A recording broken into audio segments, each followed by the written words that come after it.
थुंग थुंग एक नंबर का नशेड़ी और जुआरी था। सुबह आंख खुलते ही उसे दारू चाहिए होती और दिन भर वह जुआरियों के साथ ताश पीटता रहता। इधर घर में बीवी बच्चा भूख से रोते रहते, पर थुंग थुंग को अपने परिवार से ज्यादा अपने नशे से मोहब्बत थी। लेकिन एक दिन जुए की लत ने थुंग थुंग को पूरी तरह बर्बाद कर दिया था। वह अपना सब कुछ हार गया था। जब देने को एक फूटी कौड़ी नहीं बची तो जुआरियों ने उसे कुत्तों की तरह पीटा। जैसे तैसे थुंग थुंग वहां से जान बचाकर भाग आया, लेकिन नशे में धुत थुंग थुंग को रास्ता नहीं दिखा और अनजाने में वह एक सुनसान श्मशान में चला आया। तभी उसकी नजर जमीन पर पड़ी एक दारू की बोतल पर गई। बोतल देखते ही थुंग थुंग अपना सारा दर्द भूल गया और जल्दी से उसने बोतल का ढक्कन खोल दिया। ढक्कन खुलते ही बोतल से काला धुआं निकला और एक शैतान बाहर आया और फटी हुई आवाज में बोला, मैं सदियों से कैद था, तूने मुझे आजाद किया है। मांग, तेरी कोई एक आखिरी इच्छा पूरी करूंगा। तू चाहे तो मैं तुझे सोने का महल दे दूं। थुंग थुंग ने जोर से डकार ली और बोला, अबे महल का क्या करूंगा, झाड़ू लगाने में थक जाऊंगा। एक काम कर, मुझे कभी खत्म न होने वाली दारू की बोतल दे दे और एक ऐसी ताश की गड्डी दे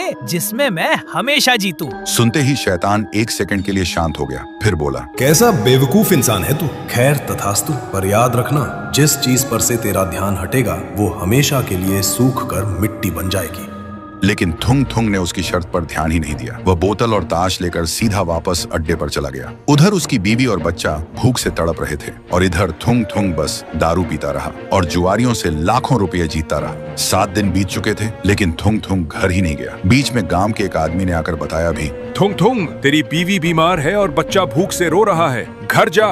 पर नशे में चूर थुंग थुंग हंसकर बोला, अबे रोने दे, एक बाजी और जीत लूं, फिर उनकी जिंदगी बदल दूंगा। फिर 7 दिन बाद थुंग थुंग नोटों से भरा बोरा लेकर नशे में झूमता हुआ घर पहुंचा। घर पहुंचते ही वह चिल्लाया, अरे कहाँ छुपी हो चिंटू की माँ, बाहर आओ, देख तेरा पति आज राजा बन गया है, आज तो दावत होगी। लेकिन कोई आवाज नहीं आई। फिर वह दूसरे कमरे में गया। उसने देखा उसकी बीवी और बच्चा आमने सामने बैठे हैं। थुंग थुंग हंसते हुए उनके पास गया और बोला, अरे नखरे क्यों कर रही है, देख कितना पैसा लाया हूँ। लेकिन जैसे ही उसने अपनी बीवी के कंधे पर हाथ रखा, उसकी बीवी का सिर धड़ से अलग होकर जमीन पर गिर गया। ये देखते ही थुंग थुंग का नशा 1 सेकंड में उतर गया। फिर उसने घबराकर अपने बच्चे को छुआ, लेकिन बच्चे का पूरा शरीर सूखी हुई मिट्टी की तरह भुरभुरा कर हवा में उड़ गया। तभी वहां वह शैतान आया और एक डरावनी हंसी के साथ बोला, मैंने कहा था ना थुंग थुंग, जिस चीज से तेरा ध्यान हटेगा वो मिट्टी बन जाएगी। तूने 7 दिन अपने परिवार को मुड़कर नहीं देखा।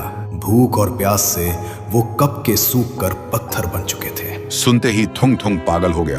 तो दोस्तों, जो इंसान आदत और नशे से मजबूर होकर अपनों को भूल जाता है, वक्त आने पर जिंदगी उसे इतना अकेला कर देती है कि उसके पास उन पैसों के अलावा रोने के लिए कोई अपना नहीं बचता।